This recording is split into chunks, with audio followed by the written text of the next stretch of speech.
जलखिया को मुझे पाउरुटी बनैकी देखी। यही जलखिया को आपण मैंने बहुत सहज अति कम सामग्री रे बनै पारे आउ बेसी समय भी लगे ना। मात्र 15 मिनिट भितर आपण मैंने ये टेस्टी जलखिया को घरे बनै पारे। बाहर क्रंची और भितर क्रीमी खाइले माने पिला माने बारंबार बनैबा आपण मानक फरमाइश करेंगे। नमस्कार दर्शक बंधु, इप्सिता किचन को आपण समस्त अनेक अनेक स्वागत। आज मुझे आपण मानक नहीं आसी गोटे न्यू रेसिपी जोटा को आपण मैंने सकाळ जलखिया बा संध्यारे स्नैक्स रे भी बनै पारे। वीडियो को स्किप न करी संपूर्ण देखंतु। एथिपई 8टी ब्रेड को मुझे गोटे मीडियम साइज रो पियाज को काटिकी रखी। ऑर्गेनो, चिली फ्लेक्स एवं अमूल फ्रेश क्रीम को नहीं। एबे चलंतु गोटे बाउल नहीं जाबा, सेथिरे आमे 4 चम्मच अमूल फ्रेश क्रीम को दबा। अमूल फ्रेश क्रीम टा टिके अधिक क्वांटिटी रो देबे, जहाँ द्वारा कि रेसिपी रो टेस्टा बहुत ही बढ़िया आसीबो। देखंतु एबे 4 चम्मच अमूल फ्रेश क्रीम को मुझे देदेली। ये ऑर्गेनो को ऐड करबा। ये हाफ स्पून ऑर्गेनो मु ऐड करूची। हाफ स्पून चिली फ्लेक्स को दे दोची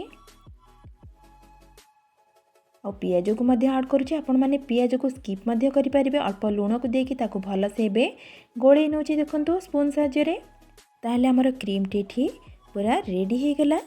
एबे आमे ब्रेड को नबा। ब्रेड रे स्पून साहाय्य रे चारिआडे ताको देखंतु एमती कोट करि नेबे बा ऊपर लगे नेबे। एमती चारिआडे को लगे नेबे। बेसी मोटा लेयर देबे नहीं, पतला लेयर देबे। देखंतु गोटे ब्रेड रे मुठी संपूर्ण भाबे दे देली। आपण मानको देखौची। एबे गोटे ब्रेड रे मु दे देली। सेम प्रोसेस रे आ गोटे ब्रेड को मुठी दे दोची। देखंतु सब ब्रेड रे मु एबे क्रीम गुडी को लगे नेली। गैस रे तावा बसई के सेथिरे तेल को टिके लगे नोची। तापरे आमे ब्रेड को सेथिरे दे दबा। आको आमे मीडियम फ्लेम रे टोस्ट करिबा बा सेकिबा। तावा रे मोर 5टी ब्रेड जगह हला। मुठी 5टी ब्रेड को प्रथमे बनै नोची।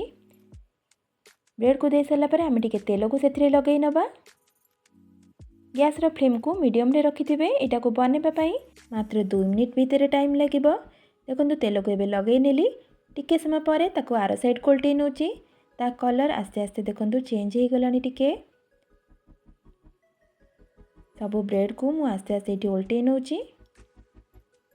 देखंतु ब्रेड को सब एठी उल्टै नेली। टिके तेल को आ टिके लगै नबा। आपण माने एटा बटर देकी मध्य बनै परिबे। एबे तेल को लगै नेली। तेल को लगे सला परे पुणी आउ टिके ताको आर साइड को उल्टै नोची। पूरा टोस्ट भी हो गलानी ब्रेड टी।